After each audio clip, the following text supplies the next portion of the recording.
Well, the magnitude of the challenge with Oklahoma City is daunting because of the kind of year that they had and how great they are. I mean,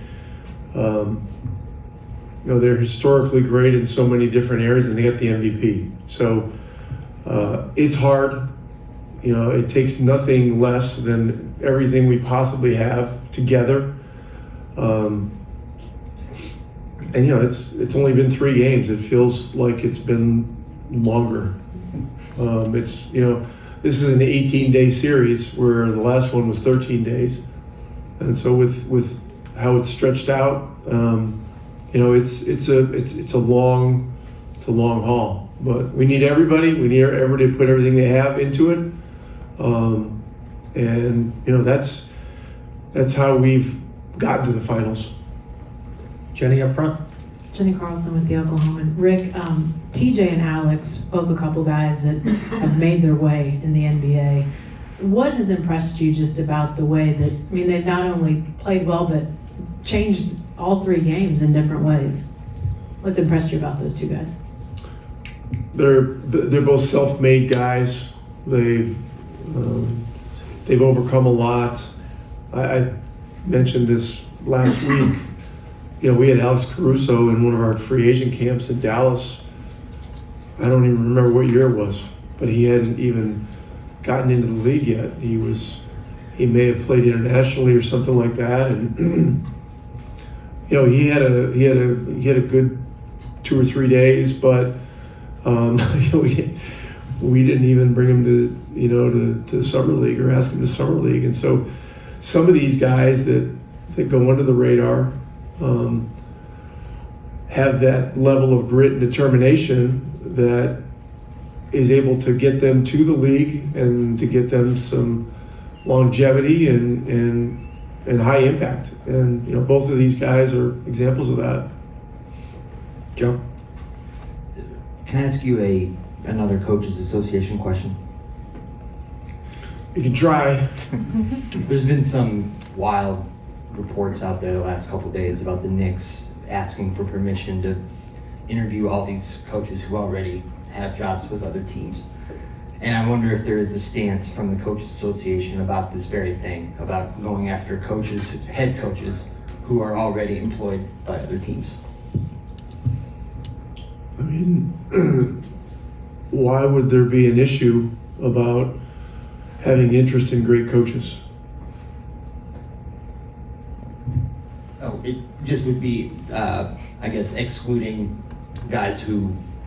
These are all, the names of guys that are, the permission is being asked to speak to these guys. I've seen, Jason Kidd, one Billy Donovan, Quinn Snyder, Chris Finch. Who was the 5th? There was another one, right? Yeah, Ime Udoka. These guys are all great coaches. I don't have any problem with it. I'm just giving you my opinion. I'm not speaking for the Coaches Association, but that just, to me, above all, it speaks to the value of great coaching, and so I don't see an issue with it, but I'm not authorized to speak on behalf of the Coaches Association. I'm only giving you my opinion. And then a quick final follow-up. You mentioned that Miles wasn't feeling well last night and might not be with you guys today. I just want to know if he was able to come in. And he's not coming to media. Not coming to media. He was there for our film session, and he's going home. So hopefully he'll feel better about it. He'll feel better tomorrow. We'll see. Tim here in the corner. Rick, you guys have had 2-1 leads in every series so far. When I know it's just the start. Yeah, and listen, before you even ask the question, we're not getting into. Not getting into answering questions about the future or anything like that. It's just. You look at what Oklahoma did at the beginning of the game, 16-7, boom, just like that. We have a lead at the end of the 3rd quarter, boom, all of a sudden we're down 5 going into the 4th. There's there's no looking forward. There's, we study some of the things that have happened leading up to this, but beyond that, I'm not talking about anything having to do with, series standings or any of that kind of stuff. Be foolish. If you have another question, I'm proud that it wasn't a looking forward question then, what I was going to ask you. The human condition being what it is, what is it about this group that it does not relax in that situation? When it has a lead, it comes out and keeps playing well, the then same way. that's the challenge before us right now is to maintain, and it's got to be a killer edge to beat these guys. I mean, we're going to be an underdog in every game in this series. It was 10.5 in the first 2 games, 5.5 to these last night, and then tomorrow. It's a daunting challenge.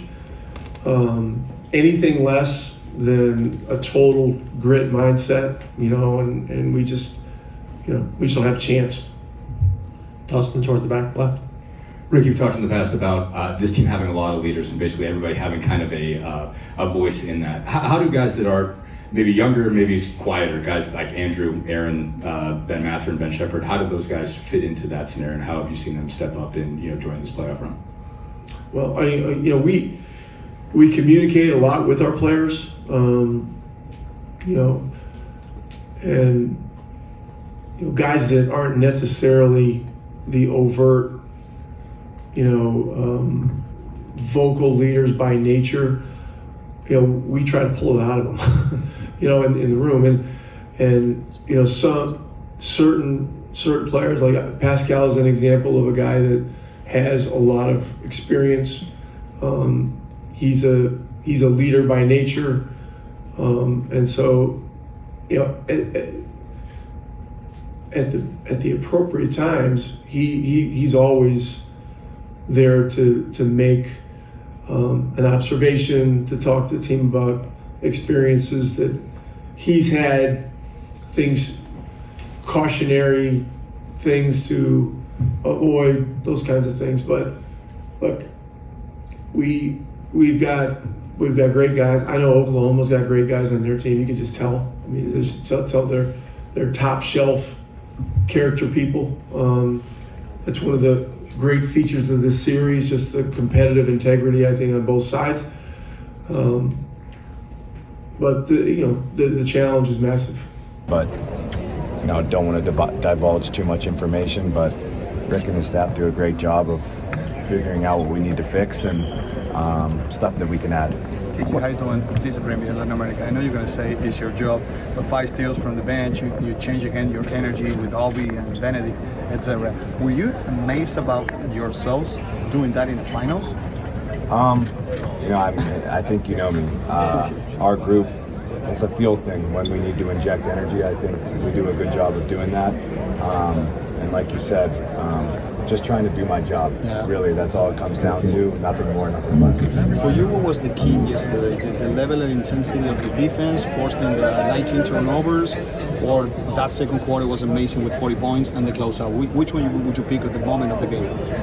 I'm not quite sure. I just think as a group, we just continue to need to be tied together on both ends of the floor, because we're going against a great team who's extremely well coached, got the MVP of the league. So we have a lot more left to do. Thank you so much. I asked Obi if your bench squad has a name. He said to ask you. I don't know if we have a name. You might have to ask around. If we do, I don't know about it. TJ, it seemed like, no disrespect to OKC, but down the stretch, you guys getting the loose ball. I think you guys really wanted this game from last night. Where does that come from for you guys, especially in this postseason? How you guys been able to find a way down the stretch? I mean, I feel like throughout the series, to start the game, you could really say OKC was getting all the 50-50 balls and, the second chance points. It goes in waves, and you have to have a concerted effort from the group to kind of dig deeper and go to another place competitively, and that's what we need to continue to do. What do you view of your relationship with the fans? Like, you've taken that more on each game, each season of finding a moment within a game and hoping it sparks something. Yeah, I mean, I love this place. I love our fans, and anytime we can get them energized more than they already are, it takes us to another level, and we need their energy next game. TJ, what's the role of conditioning plays for you and your team in terms of playing the way you do and having seemingly more energy than your opponent every fourth quarter? Yeah, I mean, we obviously got to be in good shape. I've got to credit Rick and our strength and conditioning staff for preparing us to play this way from the moment Rick walked through the door. And credit to us for kind of taking, and no pun intended, running with it.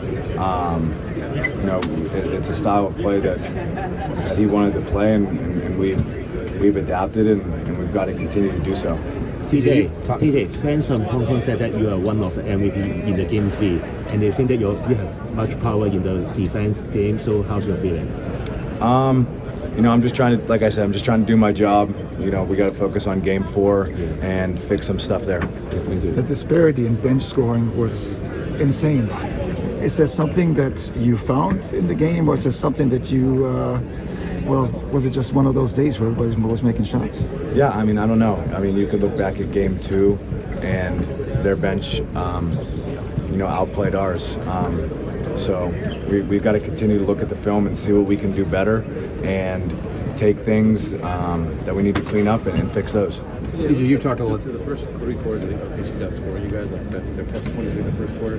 You guys are plus 27 in the fourth quarter so far in the series. What do you think has led to that disparity in the fourth quarter? Just continuing to play, staying together through their runs, because they're going to make runs. They're a great team. Just coming together, talking to each other, and being connected on both ends of the floor throughout the entire game. So I guess, what do you attribute the first 3 quarters to you guys losing all those? I mean, they're a great team. I don't really have, a direct answer for you, but I mean, they've got really good players over there and a great coach. So for them to make runs is not unusual. It's just we're going against a really good team. Rick has done a good job of keeping you guys balanced, not too high, not too low. How beneficial has that been for players like yourself and these other guys that you go into a critical game like Game 4, knowing you're here at home as well? Yeah, I mean, we just have to take it one day at a time. Rick's done a good job of, like you said, keeping us in the middle, not too high, not too low. Good win yesterday, but we're moving on, focusing on Game 4. Besides the 5 steals, you also scored 10 points. Do you define as an opportunity player in terms of offense? Just trying to pick my spots, honestly. When an opportunity presents itself for me to try to go score, that's what I try to do. But other than that, just play hard and get my teammates the ball and bring energy on defense. TJ, you've talked throughout the season about the importance of accountability, of you guys holding yourselves and each other accountable. When and how was that most important in the course of the season? When did you guys most have to do that, and how do you feel like it turned this year around? I mean, I feel like we've done that all year. Obviously, we got off to a slow start to start the year. Not using it as an excuse, but we weren't exactly healthy to start the year. But the accountability in this locker room, guy 1 through 15, everyone listens to each other and what each player has to say, and that's valuable. I saw your quote that said playing hard is a skill. How would you teach that skill to somebody? I mean, it's a tough question, but at the same time, in your off-season workouts, just getting yourself in great shape and playing one-on-one full court against somebody, just getting a mindset that you're not going to get tired, I think is something that I would try to teach someone to just play hard. Effort-wise, what do you expect from the Thunder in Game 4? I mean, they always respond. They're a great team. You saw how they responded in Game 2. We're going to have to be really locked in and dialed in for their response and be totally together. Was it unique for your grandpa to attend games, or is that a special scenario? He hasn't made it to too many of my games, so the fact that he was able to see the game yesterday, we had a bit of a tragedy in our family, and it was his wife, so the fact that he made the trip here to come watch me play, Yeah, I mean, I can't put it into words how much it meant. TJ Obi referred to you as a pest when I asked him about your style of play, and he wanted to remind you that he had a massive dunk against you one time. Would you describe you as being a pest? You talked about working hard and bringing that extra. Is that a good description, you think? I've heard about every nickname you can imagine, so just kind of roll with it. But it sounds super cliche. I'm out here just trying to do my job, and it sounds redundant because I keep saying it, but that's just been my mindset throughout my career. How hard is it to keep an even keel if you know that you're just 2 games away from winning a championship? Because there's still a lot more work to do. We can't look ahead. Like I said, we have to stay in the moment and focus on the task at hand, and that's Game 4 tomorrow. Last one. Well, will you rinse your dishes again like you did before last game? Because I saw you rinsing the dishes. Maybe do takeout tonight with the wife, but I'm not sure. If she needs me to, I will, for sure. I think it's just grown over the past 3 seasons with the group that's been here, just knowing who each other are, just being so close and understanding that we know how to get the most out of each other, and we do that. How long did it take for you guys to get to the brief and say whatever you wanted to say, basically that it was going to be taken the right way?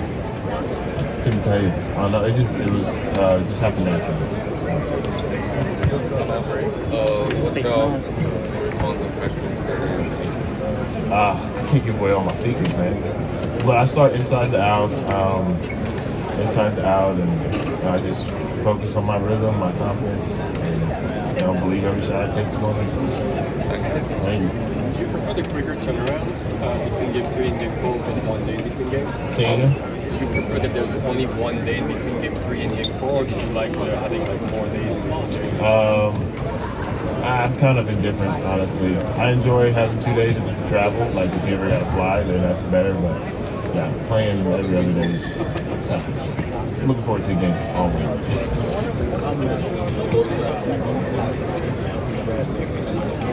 Huge. I said it earlier, I wish I could have seen what looked like outside Gainbridge before and after the game. I wanted to see how rowdy it was, but the fans in here were rocking. We're going to need them rocking again tomorrow. They made a big difference for us in the game. We're going to need them to make another big difference tomorrow. What can you say about yourself and your teammates and how there's all this will and down the stretch, you spell yourself defensively? Where does that all come from, especially in this postseason? We're just a resilient group. We understand what the game needs.